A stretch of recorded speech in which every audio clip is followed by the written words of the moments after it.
Olá, meu querido, que o Senhor te abençoe. Vamos para mais um vídeo dessa etapa, deste desafio de escrever mais um livro, dessa vez sobre teologia sistemática, doutrinas bíblicas. Lembrando sempre que o meu público-alvo são aquelas pessoas que não têm curiosidade no conhecimento teológico, mas gostariam de conhecer a Bíblia minimamente. Ou então, para iniciantes, conhecedores da palavra de Deus, iniciantes, pessoas que querem conhecer, como adolescentes, novos convertidos, pessoas que até têm dificuldade de pagar um curso teológico, mas gostaria de conhecer ou ter uma visão panorâmica dos conceitos da palavra de Deus. Esse livro vai se enquadrar muito bem para esse tipo de pessoa. Vamos lá, gente.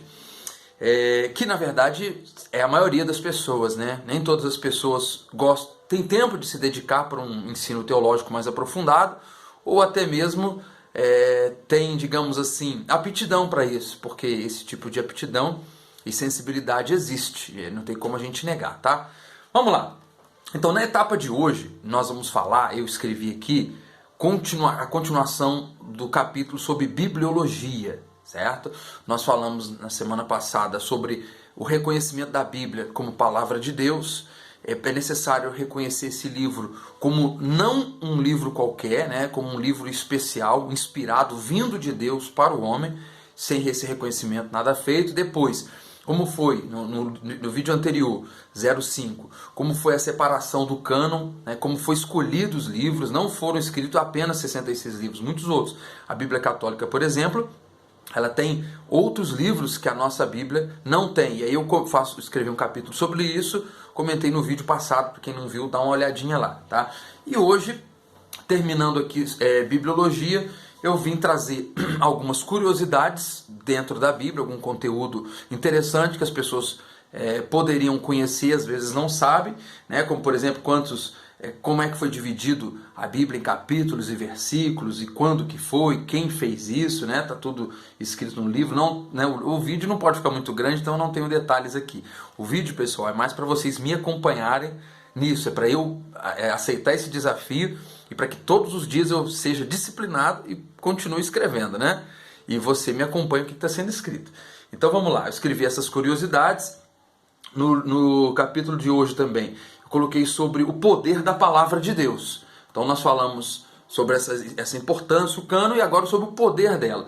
Então a palavra de Deus santifica. Por exemplo, Salmo 119, o salmista escreveu assim, guardo a tua palavra no meu coração para não pecar contra ti. Então, quem guarda a palavra de Deus, quem preza pela Bíblia Sagrada, ele tem esta habilidade de não pecar contra Deus, ou de pecar menos. Por quê? Quanto mais eu ocupo o meu coração com as coisas de Deus, menos também eu vou me ocupar com as coisas do mundo. É a questão de lógica, né? É como aquela comparação dos dois cachorros. O cão que eu alimentar mais, ele vai ficar mais forte. Assim, então, se eu alimentar mais o meu espírito com a palavra, eu vou pecar menos. O salmista disse isso, e é algo bem óbvio, mas contido na palavra de Deus. E a Bíblia fala sobre ela nesse aspecto. Jesus disse algo interessante aqui, na sua oração, na verdade, ele rogando ao Pai, ele disse assim, João 17:17, santifica-os na verdade, a tua palavra é a verdade. Falando com Deus, a tua palavra, Pai, é a verdade, santifica-os pela verdade. Então a verdade, a palavra de Deus, ela tem o poder de purificar e de santificar. Ela produz mudança, e aí nesse tópico eu cito o exemplo, no caso, do rei Josias. O tempo do rei Josias, no tempo dele, a lei estava perdida. Não só no tempo dele, os antecessores de Josias. A lei se perdeu, não se sabia mais onde estava o rolo, não se cumpria mais os princípios sagrados, simplesmente se perderam. Uma sacerdotisa encontrou, uma profetisa encontrou, e aí trouxe a Josias. Quando Josias ouviu a lei de Deus, ele rasgou as suas vestes, mudou o seu coração, ele mudou a sua forma de governar, e houve um avivamento naquele momento ali, não no momento, durante o reinado todo de Josias, houve um avivamento, houve uma renovação espiritual por causa da palavra de Deus. Como que você vai querer uma renovação espiritual, a presença do Espírito Santo, sem ser íntimo da palavra? Não tem como, gente? um tópico que eu acho interessante aqui também. Isso aqui já estava no outro livro meu, naquele livro de capinha amarela que eu mostrei para vocês antes, tá? Ninguém poderá desculpar-se por nunca ter ouvido a palavra. Ninguém vai chegar no céu e dizer assim, ah, Senhor, eu não conhecia. Deus disse isso para o povo de Israel através de Moisés, lá em Deuteronômio 30, dos versículos 11 ao 14, dizendo, olha, a palavra não está longe de ti para você ter que dizer que vai atravessar o mar. Ah, Deus, não tinha como atravessar o mar, né? Não está no céu para você dizer, ah, como é que eu ia no céu buscar a palavra?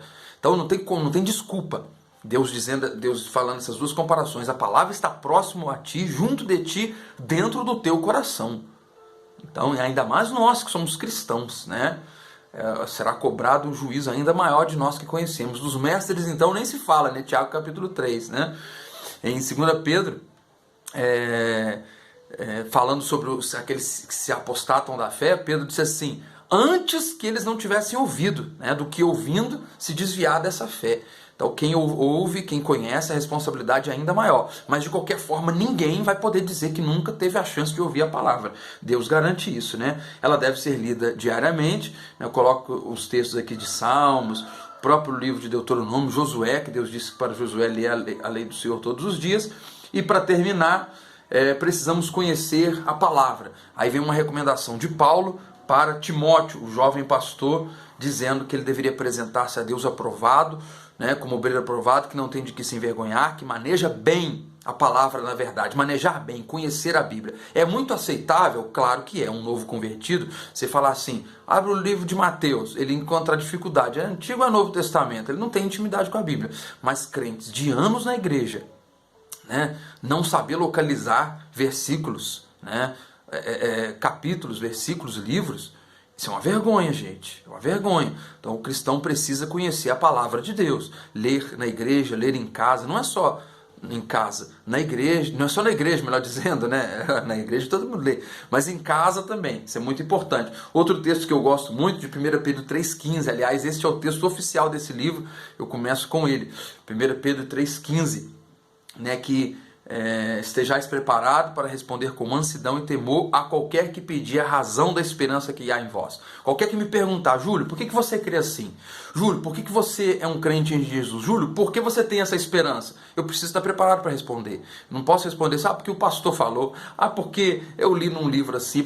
Não, eu preciso conhecer a Bíblia a ponto de explicar para o outro por que eu creio daquela maneira.